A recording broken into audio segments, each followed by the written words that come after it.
Proud people of the Empire State. From the financial and entertainment epicenter of New York City to the sleeping and empty small cities and towns of upstate, which once bustled with manufacturing, mining, and farming. We all know from inspiration, history, and nature, we deserve a return to the success and growth of generations past, a birthright being squandered by corruption in Albany, and the depredations of an insecure, scheming mountebank posing as governor, who loathes both us and himself. As liberty beckoned to enslaved peoples behind the Iron Curtain via American broadcasts after World War II, we now say, believe, rise, and join us. Welcome to Radio Free New York. Hey guys, welcome to Radio Free New York.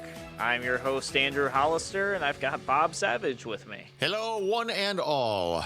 Enjoy the sweat. Yeah, no, for sure. Yesterday and Monday especially was just so warm.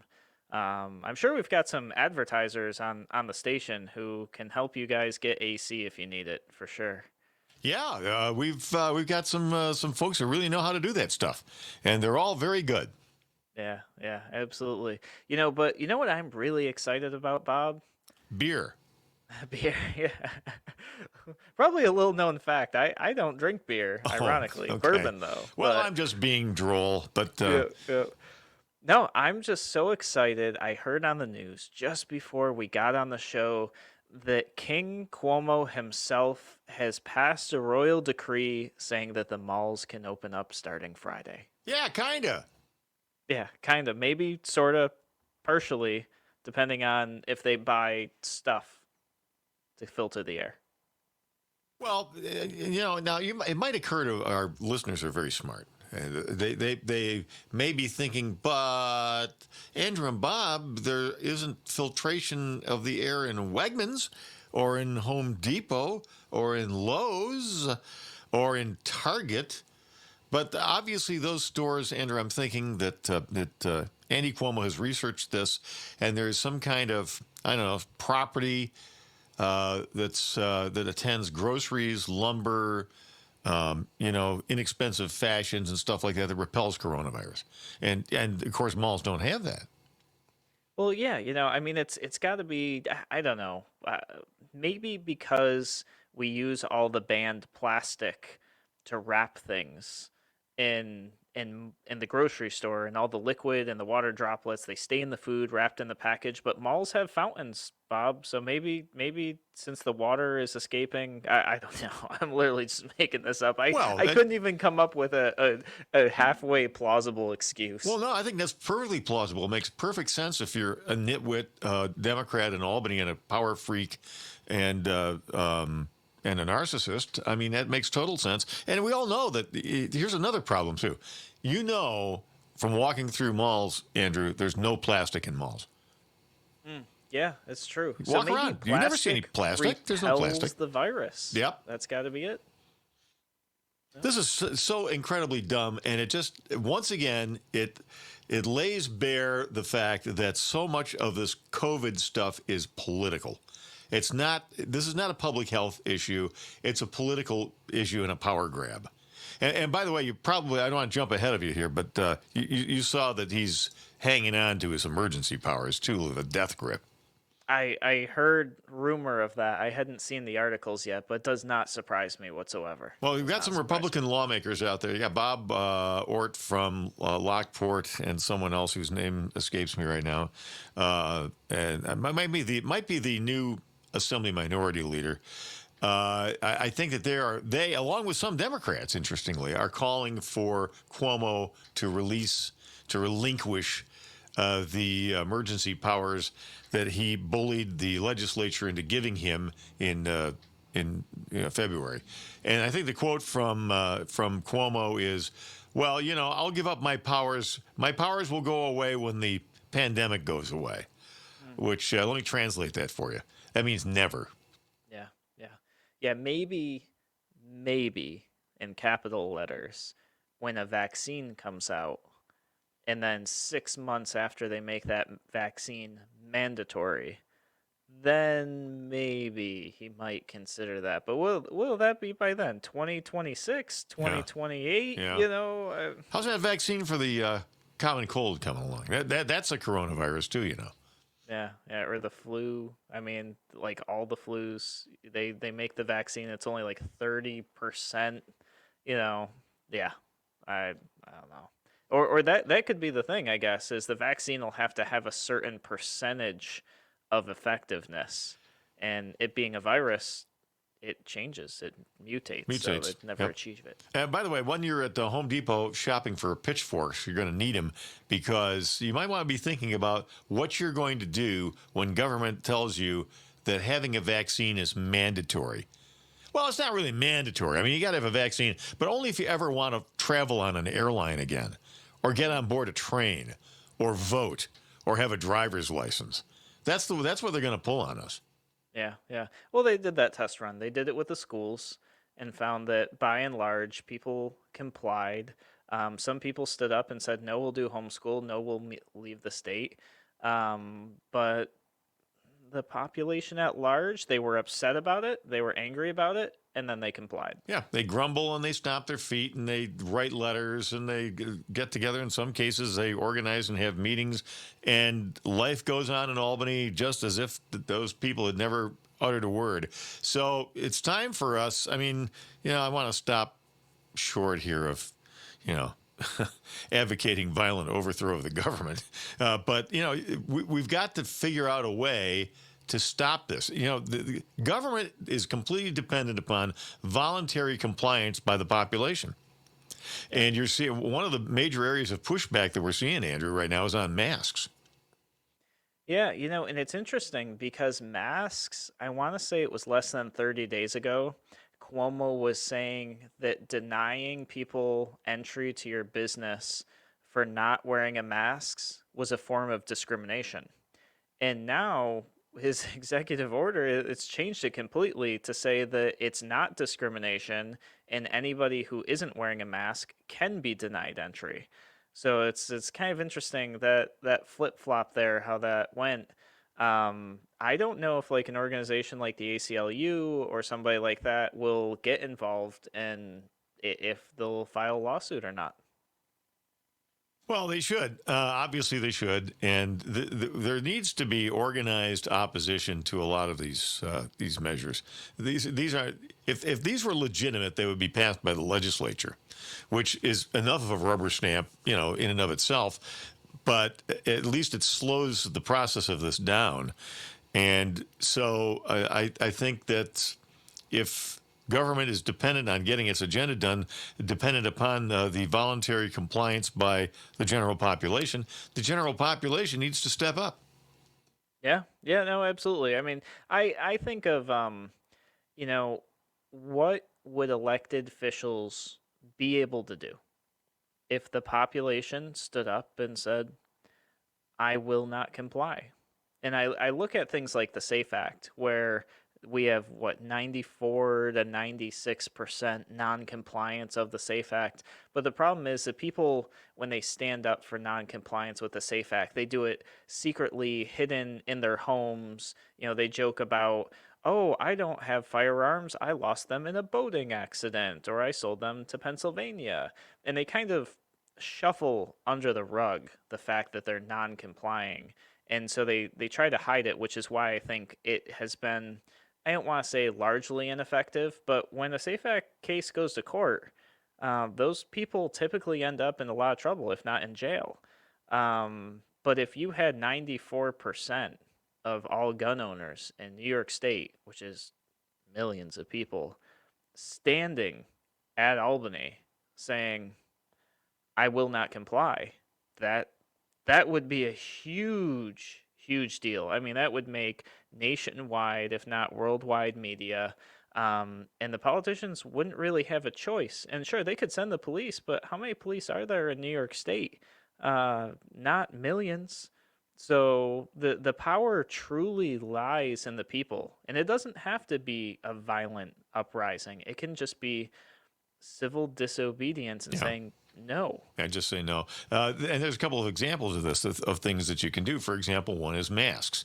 Now, we know that the mask rule is an executive order.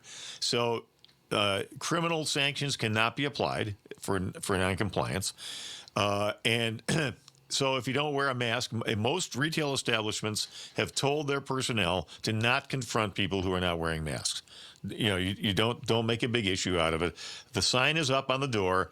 It says masks are required. If somebody comes in without a mask, nothing is going to be said to you. And Exhibit A is me. Because in most cases, unless it's a place where I just want to go out of my way to be extra respectful to people who might be overly sensitive about this issue, I will reluctantly put on a mask. But generally speaking, I don't wear masks. I am not wearing Fauci's burqa. Thank you very much. This is not, I'm not signaling my compliance with state mandates and my subservience to the state. I'm not doing that. There is no medical evidence out there, conclusive medical evidence, that masks are necessary or do anything. And I think that they're counterproductive in many cases. Another example are these traffic bans. Travel bans, rather. They depend on you voluntarily reporting that you have come back from one of the banned states and that you're self-quarantining. Yeah. Actually, I've got a story about that that we can share with you guys when we come back from the break. I do have a story from somebody firsthand who just recently traveled to one of the states as a travel ban and came back. I will share that story with you. And then after that, we're going to talk a little bit about the movement for defunding the police, because there's a part of this conversation that I haven't seen happen yet that I want to have with you guys. So we'll talk about that and more when we come back on Radio Free New York. And we send a shout out to our fine affiliate stations, WACK, AM and FM in Newark, New York, and The Patriot, 1230 and 1450, 106.9 in the Twin Tiers of southern New York State, northern Pennsylvania, and out towards Corning and Big Flats. Thanks so much for listening. Let your local affiliate know that you listen to Radio Free New York. Your business relies on computers and technology to operate. Slow, unreliable networks and servers can cause unplanned downtime and affect your bottom line. The experts at Simple Tech Innovations are here to help. Their preventative maintenance program ensures that your computers and network are kept up to date and monitored for any issues, keeping your business running smoothly. They also help clients achieve HIPAA, PCI, and New York State cybersecurity compliance to keep your network safe and secure. Whatever your business IT needs are, Simple Tech Innovation should be your first call. They've won the best in Rochester 8 years in a row and have an A+ Better Business Bureau rating. Call them today for a free consultation at 585-200-3182. That's 585-200-3182. Simple Tech Innovations. Catch a wave at Waldameer. Waldameer is now open daily. However, due to COVID-19 restrictions, Waldameer's limited to 50% capacity, so they're sorry, but there will be no free admission. Guests must purchase admission tickets in advance at waldameer.com. No tickets will be sold at the park. Children under 1 are free. Waldameer has taken steps to comply with the COVID-19 state regulations to keep guests safe. Therefore, masks will be required in the amusement park. Waterworld opens at 11 a.m. with the incredible new 6-lane Rally Racer water slide, and Waldameer opens at noon with the exciting new Whirlwind spinning family coaster. So let's celebrate going green. Visit waldameer.com. Purchase your admission tickets and get outside and play. Catch a wave, catch a day at Waldameer. Your wet and wild summer getaway. Excitement waits for you at Waldameer. Waldameer in Erie, PA. Why do businesses choose to move their website from Wix and Squarespace to Simple Tech Innovations? Maybe it's their excellent customer service or attention to detail. Maybe it's their ability to give a truly customized solution. Or perhaps they just like the fact that Simple Tech is a local small business that builds great relationships with its clients. Whatever the reason may be, you can rest assured knowing that the local team at Simple Tech has your best interest in mind when building or updating your website. They're hands-on and love helping customers achieve their goals. But don't take my word for it. They've won the best in Rochester 8 years in a row and have an A+ Better Business Bureau rating. If your website doesn't match your dreams or isn't achieving your goals, give the professionals at Simple Tech Innovations a call today for a consultation at 585-200-3182. That's 585-200-3182. Simple Tech Innovations. You're listening to Radio Free New York. And as we come back from break, just further to our discussion of masks and civil disobedience. Of course, now it just went away here, Andrew. I'm pulling it back up on my phone. Bob D'Angelo just texted this. A Geneseo business has the following sign in the front door. Stop. Big stop sign. This is a mask-free business. You are welcome to wear a mask, but the owner will not. If you're uncomfortable with that, please call the local phone number, and I will be happy to discuss your job from a safe distance. See, now this is what needs to be done, ladies and gentlemen. Yeah, no, I agree. And that is an effective way to still be safe, still conduct business, and kind of be the boss of your own life, to enact your own right and liberty to be in your private property and conduct business how you want to. And the reality is, for me personally, I'll wear a mask, especially if somebody feels strongly about it. I want to be respectful of them. You mentioned kind of same thing. You're doing that as people feel the need. But if I'm in a situation where I can be safe, or the person who I'm with has consented that they don't desire to wear a mask and they don't desire for me to wear a mask, we're adults. We understand the risks, and we have consented to those potential risks, which every day it seems to be going lower and lower and lower and lower in terms of how risky it really is. And that's just it. People should be in charge of their own decisions. They should be allowed to succeed or fail based on their own personal decisions and desires. Government shouldn't be telling us how to make these decisions. No, they can offer advice. Yeah. They can say, hey, we think this is appropriate based on the information, or this is the facts, this is the information that we found. But they shouldn't be pushing what we do on our private property on us. Right, and you should be able to assess the advice that you just mentioned that's being given to you. If Dr. Fauci's up there standing there saying stuff like he's always speculating about what's going to happen this fall. Oh, it could be much worse, and so forth. And the same with the great Scarfini, and the same with Governor Cuomo, and his little secretary who sits up there with him, and she shoots her mouth off from time to time. And you can say, you know what, this all sounds like bunk, because a lot of it is inconsistent. It doesn't make any sense. Why is it in a strip mall, for example, where there is an anchor store like a Home Depot or a Wegmans or a Tops, that the mom and pops can't open, but the big stores can? I mean, can we get real here for a minute? Look at the crush of humanity that's inside of Wegmans on a Sunday afternoon. Yeah, It's social distancing is impossible. It's ridiculous. Those places should be killing fields if COVID is as deadly as we've been, hyped on now for 4 months. It's just not true. Yeah, no, I agree. I think that we're in a situation where people need to be allowed to make their decisions. And here's the thing. Somebody might say, well, the government has to do this, otherwise we won't be safe. Otherwise more people will get sick and more people will get ill. And I would point to other countries that didn't make it mandatory. They put the information out there.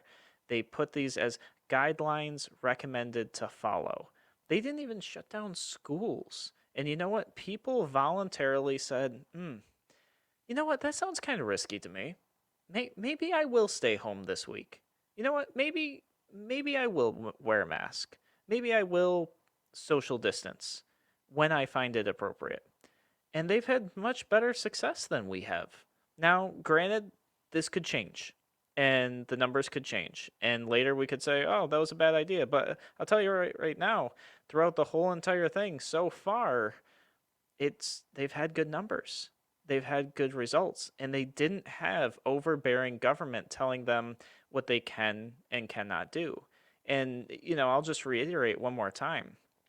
I don't have a problem with the government publishing infection rates and death numbers and recommendations based on medical professionals. I think all of that is actually one of the few purposes for government. Government should be there as a repository of information to provide that to the people.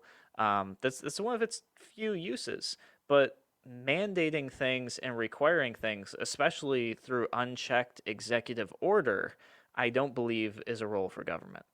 Yeah, it's very interesting to watch the governments of these blue states. They're trying to walk this line, and Cuomo is a perfect example of it, where they want to impose all these restrictions because this is a massive power grab, and they like that. Government likes having control over you, over your life, but at the same time, there's a flip side, which is the economies stink. And businesses are failing or closing, going away. Jobs are going away. There are real-world consequences that are visited upon governments that impose that kind of thing on their people, on their citizens. And this trying to blame it all on Trump is not working. It's not flying. So they're trying to desperately hang on to their power and use this, their pet pandemic to justify all the draconian restrictions that they put on all of us, while at the same time trying to look like they're doing something good for us. And the evidence just continues to mount that the opposite is true, that all they're doing is just it's all self-serving, or to a large extent it's self-serving. Yes, there was a problem in the winter. There was a nasty flu strain called the coronavirus, and a lot of people got sick, primarily elderly people. But if we had quarantined the elderly people, hear me on this, if we quarantined the elderly vulnerable people, and we let the young, healthy people continue to, pursue their jobs and careers and educations, it would be an entirely different picture right now. No, I agree. And I think that in the beginning, people's minds were probably in the right place. They were scared. They were thinking, okay, how do we best do this? Yeah, wait a minute, Andrew, wait a minute. But why were they scared? They were scared because they were panicked by hysterical media accounts who were basically obeying their masters in government.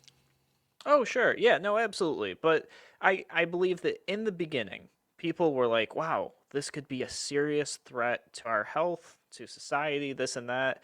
But after, I don't know, a couple weeks, you could see everything change and turn to political. You could see that it wasn't about health anymore. It wasn't about safety anymore. It wasn't about concerns for the virus anymore. And and at that point, you started seeing government shutting down businesses, telling people who could and could not go to work, who was and wasn't essential, whose job was basically worth something to society, and whose job wasn't worth something to society. And they did this with no regard for safety. And at that point, I think that's the point where people should look at and go, oh, yeah, you know what? Why is it that the grocery store was open, but other stores that didn't even need people to be present couldn't be open?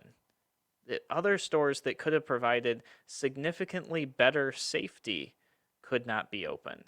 That at that moment you realize that it wasn't about safety, because the businesses that were safer, that sometimes had little to no human interaction, those were the ones shut down.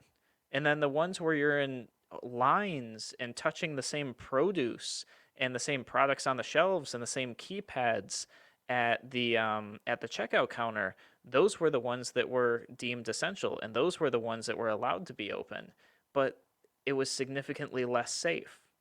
So yeah, no, I agree. This turned very political. I think you could see it too just mounting greater and greater. The more live streams Cuomo did, the more you would realize that this isn't about safety anymore. This isn't about health. This isn't about managing a pandemic. It's about making sure that you can leverage the business licensing that the state has locked our economy into, because they could pull it, shut you down at any time. All right, guys, you're by the way, listening to... government cannot keep you safe. If you're not thinking government's going to do that for you, you're wrong. Yeah. And speaking of government keeping you safe, we're going to talk about that in the next segment. We're going to talk about defunding the police, and why and how that could be a huge problem because of the way politicians have structured things. So we'll talk about that and more when we come back in a moment.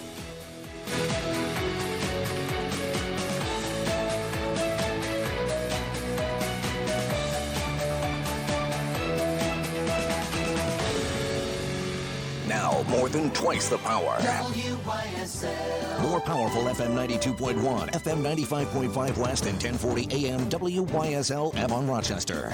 Here's the latest forecast from the News 10 NBC Weather Center for tonight. Mainly clear, a little muggier, warmer out there, likely staying in the 70s overnight.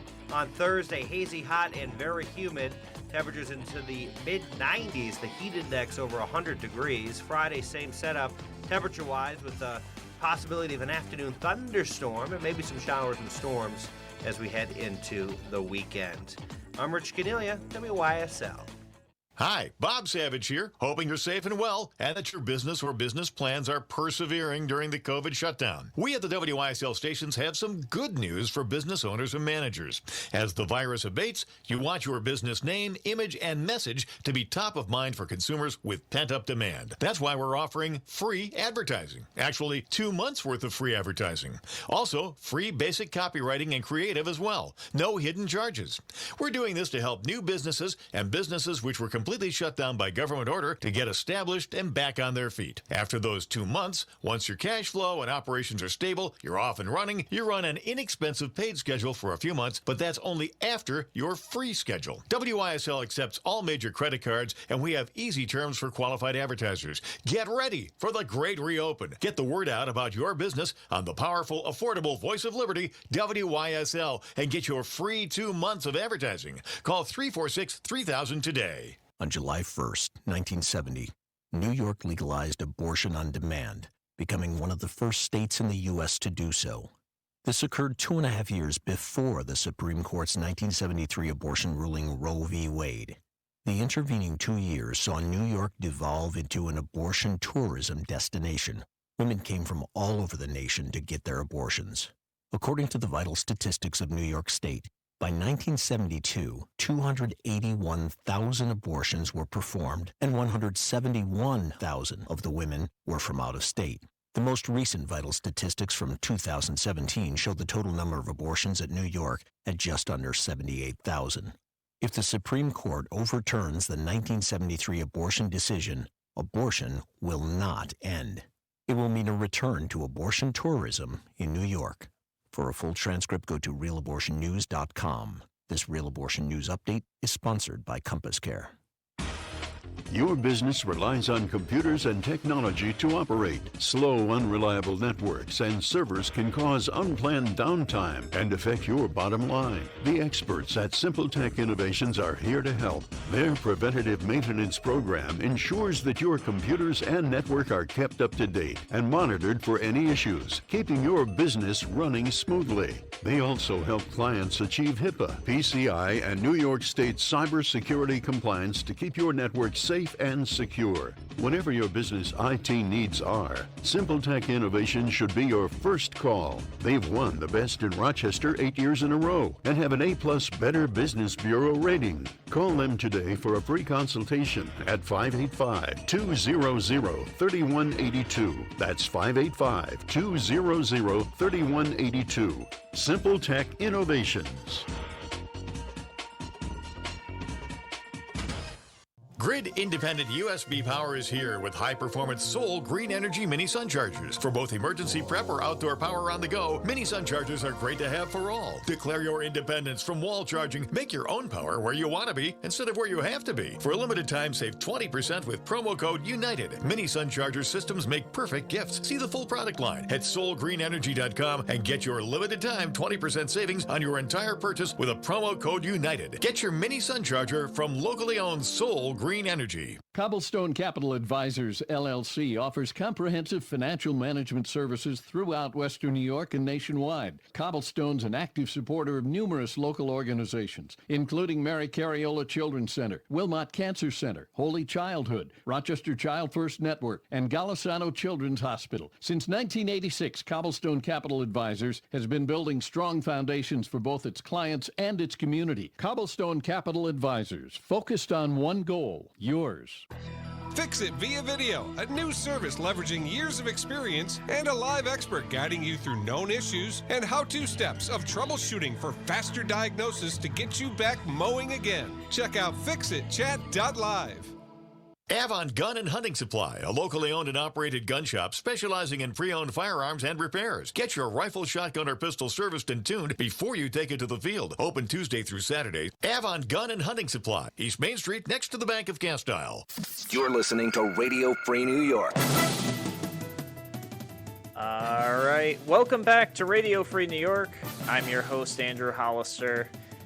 You know, I wanted to have the conversation about defunding the police. We did talk about it maybe a couple weeks ago in another show, but there was a part of it that I don't feel is being discussed that I think we should have in terms of a conversation.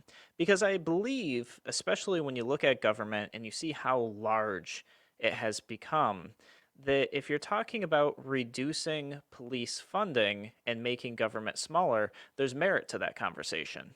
However, the way politicians have shaped society and changed our rights, I think there's some things that have to happen either along the way or first before we could look at making some of these changes and expect things to just kind of go, right? So one of the things I think is that we need to look at is the fact that in many places, and especially in New York, you can't do things like a citizen's arrest. So if you reduce police funding, if you reduce police presence, once again, all good things when government is too big, who then can defend themselves? Who can do that sort of thing? We don't have the ability to do citizen's arrest right now. And kind of the next step to that would be, especially in New York State, when it comes to things like getting access to concealed carry or a pistol permit. It takes months and months and months, some counties a year or more. So your access to self-defense, your access to protection is restricted. So if you want to reduce the size of the police force, if you want to reduce their funding, but you don't provide citizens with the ability to defend themselves, to keep themselves safe, then who do you call for protection? And you yourself aren't even allowed to protect yourself. So I see some issues here. In the SAFE Act, I could roll into the SAFE Act. We could talk about the SAFE Act all day, but it comes along those same lines. Is the idea of defunding, reducing the size of the police force is kind of like, okay, good. Then who would enforce the SAFE Act? Well, hopefully nobody. That sounds great. But on the flip side, if people are following the SAFE Act and they can't get access to firearms to protect themselves and their homes and their family, is that such a good idea right away? So those are kind of some of the things on my mind, the things I'm thinking about, that society has changed. Politicians have really reshaped society to make the average citizen at home as weak and indefensible as possible. And now people are talking about reducing the size of the police force, which, once again, sure, there's some merit to that, but I don't know that we can do both at the same time. I think that we need to restore people's rights, restore their right to defend themselves, make it so that people can protect themselves before we talk about taking away the protections that they're used to having today. And that's not to say that the police would go away entirely. It would just maybe be that the police don't have military equipment and the police are focused only on violent crimes and crimes that couldn't be handled by citizens themselves.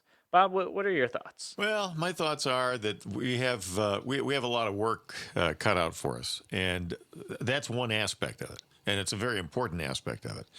What we need is a return to order and common sense in this country. And you have to look at all the things that have been visited upon us since the first of the year. And we made note of this earlier in the week, that in January, we had a country that was headed into the future, record low unemployment, record great employment opportunities for minorities who had been traditionally ignored and misused by the power elites in Washington and Albany. We had a thriving economy. We had great job participation. All the leading indicators were terrific. We were more respected on the world stage, and everything was looking great. And now, 6 months later, we're in a jackpot here. Why did that happen? We talked about this earlier this week. It's the global left. And what we have is a political class, particularly in Washington, but also manifested itself in Albany, which wants to punish all of us for electing Donald Trump president. And really, that's what it boils down to, Andrew. We have committed the unpardonable sin of not electing Hillary Clinton and putting Donald Trump in the White House. And the net result of that has been this pathological, this spasm of anger and petulance that's come out of the political left and mostly the Democrats because we elected somebody who doesn't care. He doesn't care about the Washington swamp. He doesn't care about a political career. He just wants to do what's right for the country for the most part. You can disagree with his tweets. You can disagree with his personal style and everything else. But in January, the country was doing great. And now we're in a mess, and it's all of it. I mean, COVID, Black Lives Matter, which is a Marxist organization, has nothing to do with Black lives. The shutdown, the arbitrary shutting down of businesses, destroying livelihoods, imposing hardship on everyone, skyrocketing the national debt and also the unemployment rate and business bankruptcies and dissolutions. This is all the work of the left and Democrats. Folks, don't forget that in November. Yeah. I wish people wouldn't, but I get worried. Especially you look at New York City, and the thing with New York City is, not to kind of like go off on a tangent here or anything, but they just seem to vote Democrat anyways. And even with what happens, I don't think that they are going to change how they vote. I think come November, I don't know. You're going to see New York City, even with Cuomo and de Blasio fighting between each other to shut down the economy in New York City. I think these people are still going to vote blue. I don't know about that. I mean, well, it all depends on who the Republicans put up against de Blasio. De Blasio is universally hated in New York City now. And I'll tell you, from somebody who spent a lot of time in New York over the last 10 years, they were really down on Bloomberg. They didn't like the fact that he was a billionaire and that he was entitled and all this other stuff. And they welcomed in de Blasio with open arms, even though the man, if you looked at him with any degree of objectivity, was clearly a fraud, starting even with his name, which is not Bill de Blasio. But we won't go there. Now, I mean, New York City this is Kurt Russell's Escape from New York come to life. New York City is a crime free fire zone. It's Manhattan, downtown Manhattan, that was this picture of economic vitality 6 months ago, is a moonscape now. You can walk naked down Broadway and there's nobody there to notice. It's a tremendous mess. And this cannot be blamed on Donald Trump. Yeah, I don't think that people who are blaming things like New York State's coronavirus response on Trump, obviously are just upset about Trump because Cuomo is, in charge here. He's the one writing the executive orders. He's the one going on his live stream saying, blame me. Blame me. If you're upset, blame me. But then the minute something comes up that questions his authority, like he just doubles and triples down saying that he was right 100%. He doesn't mean it. Yeah, he doesn't get. And his own report came out finding that he didn't do anything wrong. In terms of that settles that. Yeah, that solves that. I'm so glad that Cuomo patted himself on the back and said, "Good job, buddy. You didn't do anything wrong. Your own report says so." Yeah, it's a joke, and people, I'm putting a marker down here in early July. You've got to remember where we are, where we've come, and who made this happen. This was completely unnecessary. If there was reasonable, a reasonable reaction to the COVID virus and real science behind it, as opposed to Dr. Fauci's endless, dire predictions that never come true. Just look at the fact that, yes, coronavirus cases are up in the Sunshine States. Why? Because of testing. But hospitalizations and deaths are going down. Yeah. So, obviously, you're being lied to once again. Yeah, well, government, I feel like, never stops lying, Bob. That's, I don't know. That seems to be one of the few truths left. Death, taxes, and government lying to you. Yeah, bad government, yeah. Yeah, for sure. All right, guys, you're listening to Radio Free New York. We're going to take a break. We'll be back in a moment. Why do businesses choose to move their website from Wix and Squarespace to Simple Tech Innovations? Maybe it's their excellent customer service or attention to detail. Maybe it's their ability to give a truly customized solution. Or perhaps they just like the fact that Simple Tech is a local small business that builds great relationships with its clients. Whatever the reason may be, you can rest assured knowing that the local team at Simple Tech has your best interest in mind when building or updating your website. They're hands-on and love helping customers achieve their goals. But don't take my word for it. They've won the best in Rochester 8 years in a row and have an A+ Better Business Bureau rating. If your website doesn't match your dreams or isn't achieving your goals, give the professionals at Simple Tech Innovations a call today for a consultation at 585-200-3182. That's 585-200-3182. Simple Tech Innovations. Aircraft Environmental Systems proudly supports Radio Free New York. Rochester-based leaders in climate simulation chambers for America's R&D laboratories. We're experts in troubleshooting, calibrations, custom designs, and consulting for more than 40 years. Industry pioneers, we created the first ever fleet of temperature, humidity, and altitude test chambers available to rent coast to coast. Trained and trusted by environmental chamber manufacturers, we are ACES. Find us at acesinc.com. A reminder from Abate Monroe County. American bikers aim toward education. Distracted driving is dangerous, so pull over and eat. Don't try to read your mail and newspaper, and stay off your cell phone. Make a mental note to be more alert, making it a habit to expect the unexpected. Remember to look twice. Save a life. Train yourself to watch for motorcycles which are harder to see. Join Abate, and your family will be protected with a free $4,000 accident policy. Ride safe. Ride free. Ride often. Abate. If you ride with us. Google Abate Monroe County. Your business relies on computers and technology to operate. Slow, unreliable networks and servers can cause unplanned downtime and affect your bottom line. The experts at Simple Tech Innovations are here to help. Their preventative maintenance program ensures that your computers and network are kept up to date and monitored for any issues, keeping your business running smoothly. They also help clients achieve HIPAA, PCI, and New York State cybersecurity compliance to keep your network safe and secure. Whatever your business IT needs are, Simple Tech Innovation should be your first call. They've won the best in Rochester 8 years in a row and have an A+ Better Business Bureau rating. Call them today for a free consultation at 585-200-3182. That's 585-200-3182. Simple Tech Innovations. Radio Free New York. All right, welcome back to Radio Free New York. I'm your host, Andrew Hollister.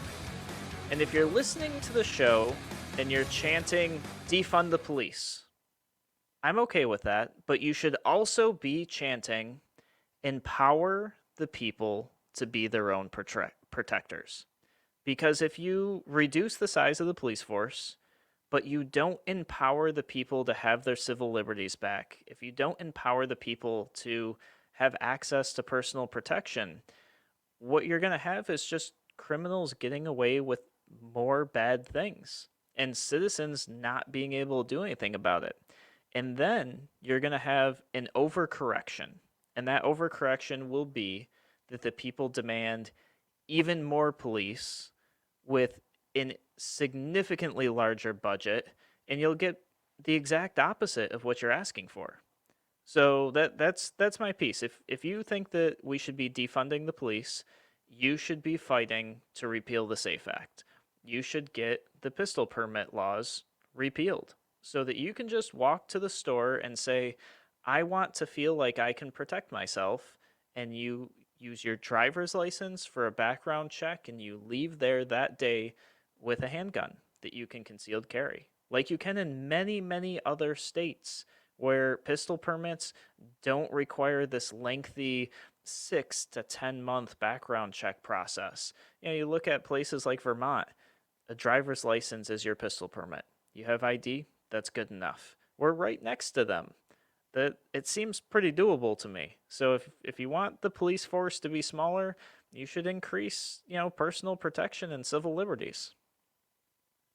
Yeah, it's kind of hard to figure, isn't it? I mean, in Vermont, your driver's license is your gun permit, but then they have Ben and Jerry's. So, hey, their ice cream's pretty good. I'm not gonna lie, their ice cream is pretty good. It's okay.